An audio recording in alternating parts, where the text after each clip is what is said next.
नमस्कार, one India Hindi में आपका स्वागत है। मैं हूं आपके साथ मृदुल चंदेल। विदेश मंत्रालय ने एक हलफनामे के जरिए डोमिनिका कोर्ट को बताया कि मेहुल चोकसी अब भी एक भारतीय नागरिक है। नागरिकता सरेंडर करने के उसके अनुरोध को सरकार ने खारिज कर दिया था। उसके घोषणा पत्र में कई सारी कमियां थी, जिसकी वजह से ये अनुरोध खारिज हुआ था। दरअसल इंडिया टुडे की खबर के मुताबिक हलफनामे में कहा गया है कि मेहुल चोकसी ने अपनी राष्ट्रीयता को छोड़ने के लिए जॉर्जिया टाउन गुआन में उसने भारतीय हाई कमीशन में एक पासपोर्ट जमा किया था, जिसमें एक रद्द किया गया पासपोर्ट भी शामिल था।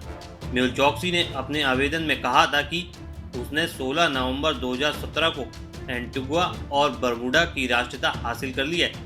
इसी तारीख में उसने एंटीगुआ और बरमूडा पासपोर्ट नंबर AB007713 हासिल कर लिया है।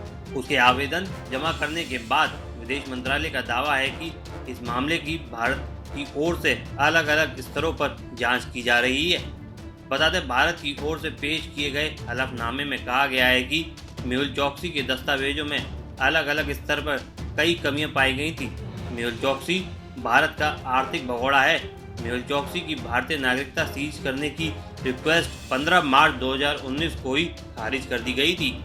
वहीं एंटीगुआ और बरमूडा सरकार द्वारा दी गई मेहुल चोकसी की नागरिकता को इस आधार पर रद्द करने का मुद्दा भारत ने उठाया है कि उसने गलत तरीके से विदेशी नागरिकता हासिल की है।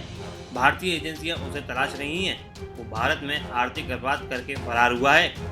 आपको बता दें, भारत ने अदालत में मेहुल चोकसी को तुरंत भारतीय अधिकारियों को सौंपने का अनुरोध किया है। अगर ये हलफनामा कोर्ट स्वीकार कर लेती है तो मेहुल चोकसी के प्रत्यार्पण के लिए भारत की ओर से वरिष्ठ वकील हरीश साल्वे पेश हो सकते हैं। दूसरी तरफ मेहुल चोकसी ने डोमिनिका कोर्ट से कहा है कि वो एंटीगुआ का नागरिक है, उसे एंटीगुआ वापस भेज दिया जाना चाहिए। इस खबर फिलहाल इतना ही। बने रहिए वन इंडिया हिंदी के साथ।